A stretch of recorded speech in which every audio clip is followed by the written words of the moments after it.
দেবদা, তোমার কি ব্যাপার? কোনো আপডেট দিচ্ছ না? খাদান টেক্কার কোনো কিছু হয়েছে নাকি?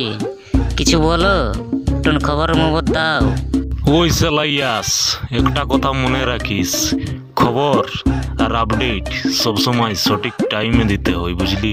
দেবদা, আর একটা কথা, আমি শুনছিলাম জিদ্দা নাকি মুম্বাই এবার যাচ্ছে। ঠিক আছে, ওয়েব সিরিজ নাকি বানাবে, তো সেটা তুমি কি জানো? সে কথাটা তো জানি। আসলে কথাটা ব্যাপারটা হচ্ছে কি জানিস, জিদ্দার কাছে অফার এসেছে, তো অফারটা জিদ্দা কি করবে সেটা সেই জানে। ঠিক আছে, সেই কথাটা তুই জিদ্দাকেই জিজ্ঞাসা কর। ঠিক আছে, সে বলিউডে তো কাজ করবে কিনা। ঠিক আছে, সে এখন বুমেরাঙ্গে ব্যস্ত, তো একবার জিদ্দাকে জিজ্ঞাসা কর।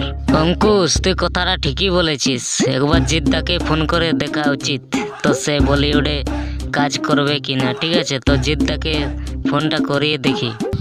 দাঁড়া, তুই জিদ্দাকে কলটা পরে করিস। ঠিক আছে, তো শুনছি তুই রকস্টার মুভিটা নিয়ে আসছিস এবার।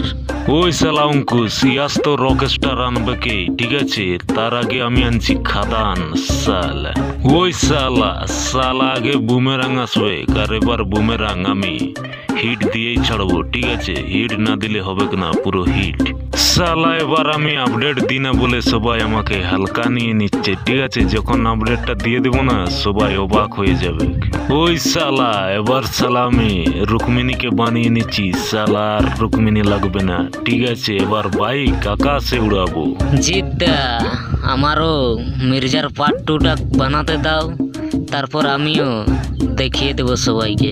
ওই শালা অঙ্কুশ, মির্জার পার্ট 2টা শালা পুরো সেই বানাবি, সেই শালা শুধু আমার মতন অ্যাকশন রাখবি। জিদ্দা, তোমাকে পুরো টেনশন নিতে হবে না। ঠিক আছে, আমি পুরো মির্জার পার্ট 2 পুরো আগুন বানাবো, আগুন। ওই শালা অঙ্কুশ, তুই আগুন বানালে সে কয়লার আমি খাদান বানিয়ে দেবো, খাদান। এই না হলে দেবদা, পুরো সেই এইভাবেই আমাদের বাংলা ইন্ডাস্ট্রি উগাবে। আর তোর জিদ্দাকে কি বলার ছিল বল। তাহলে জিদ্দা, আমি শুনছিলাম তুমি এবার বলিউডে কাজ করতে যাচ্ছ নাকি?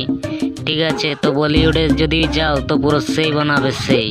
ওই শালাইয়াস, বলিউডে যাব কিনা সেটা তো এখনো আমি জানি না। ঠিক আছে, আর যদি যাই পুরো আগুন লাগিয়ে দেব, এমন অ্যাক্টিং দিব। ঠিক আছে, পুরো সেই। জিদ্দা, তুমি যে জানো না, তাহলে কি তোমার কাছে বলিউডের অফার আসে না? ঠিক আছে, সেটা কিছু বলো। অঙ্কুশ, বলিউডের অফার তো এসেছিল। ঠিক আছে, তো বুমেরাঙ্গের এখন আমি চাপে আছি, তো কি করব বুঝতে পারছি না। ঠিক আছে, তো পরে দেখা যাক কি করা যায়। ও, তাহলে এই ব্যাপার জিদ্দা। তো ঠিক আছে জিদ্দা, কোনো চাপ নিতে হবে না, সব ঠিক হয়ে যাবে। ওই শালা, ওই দর্শক, তোমাদেরকে বলছি, শালা চ্যানেলটা সাবস্ক্রাইব করে দাও।